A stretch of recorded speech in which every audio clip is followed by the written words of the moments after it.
Algunas personas han expresado en este debate, yo personalmente estimo que hay más bien una tendencia en América Latina para individualizar los procedimientos. No es verdad, por ejemplo, que en materia laboral la tendencia sea contraria. Fue la ley de oralidad laboral que se dictó en el año 2003, aquí en el Ecuador, la que inspiró la expedición de 5 leyes procesales diferentes en Uruguay, en Perú, en Colombia, en Chile y en Nicaragua.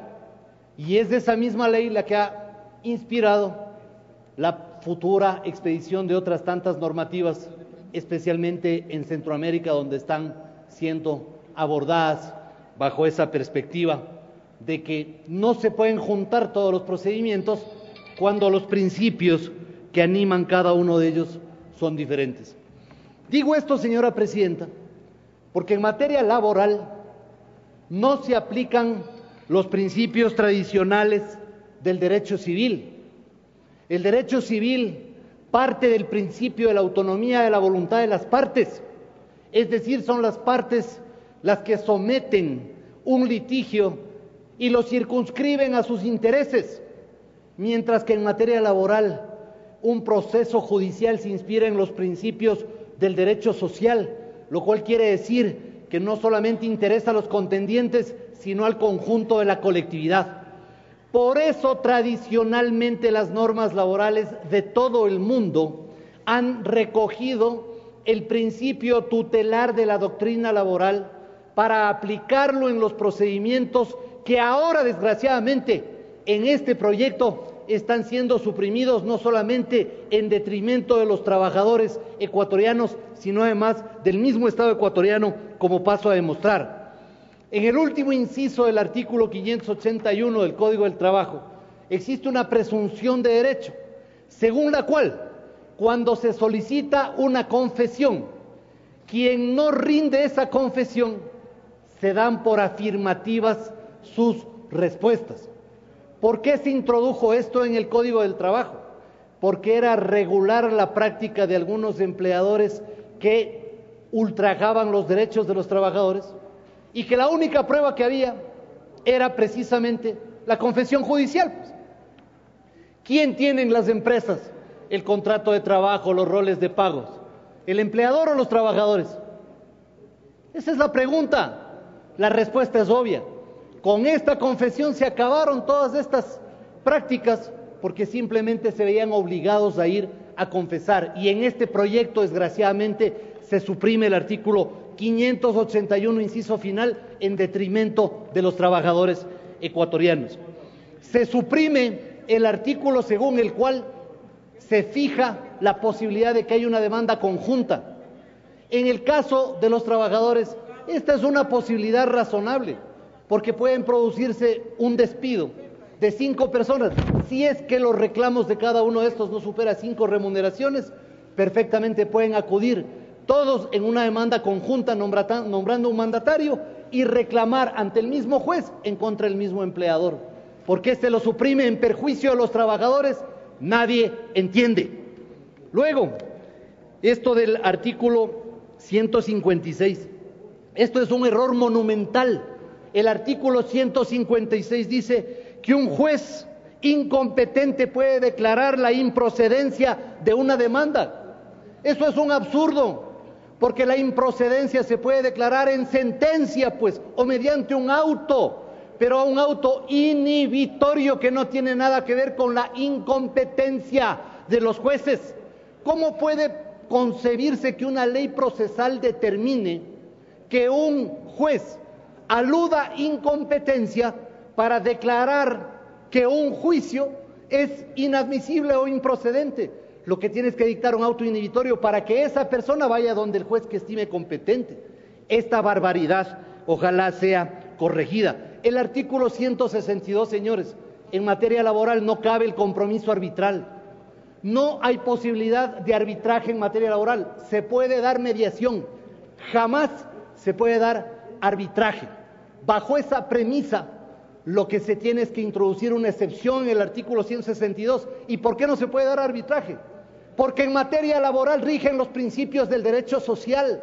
No se puede subordinar una contienda laboral al pronunciamiento de un árbitro.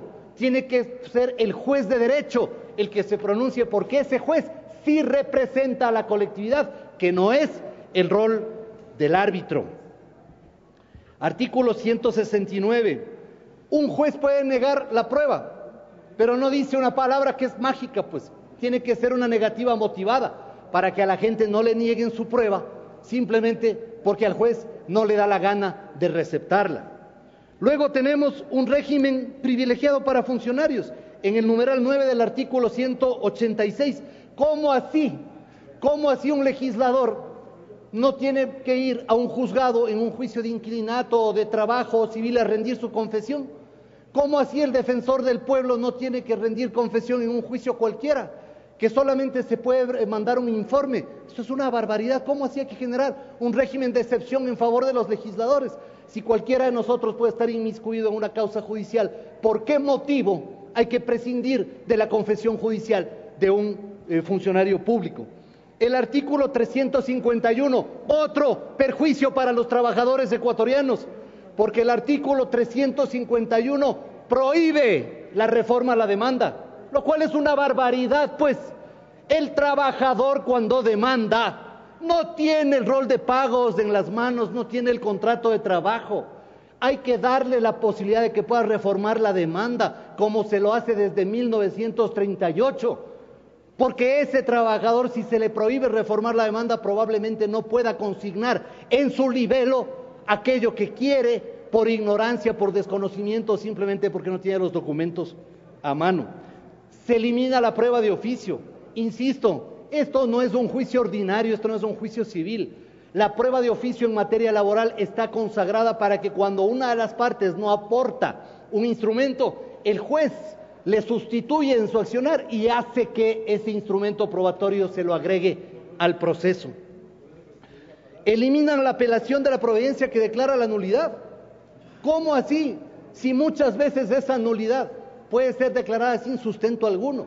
Creo yo que es improcedente el suprimir el artículo 607 del Código del Trabajo. ¿Cómo? Ojo, y aquí ojalá me escuchen los señores del oficialismo, cuando están suprimiendo el artículo 610 del Código del Trabajo, según el cual las sentencias condenatorias al Estado necesariamente tienen que ir en consulta.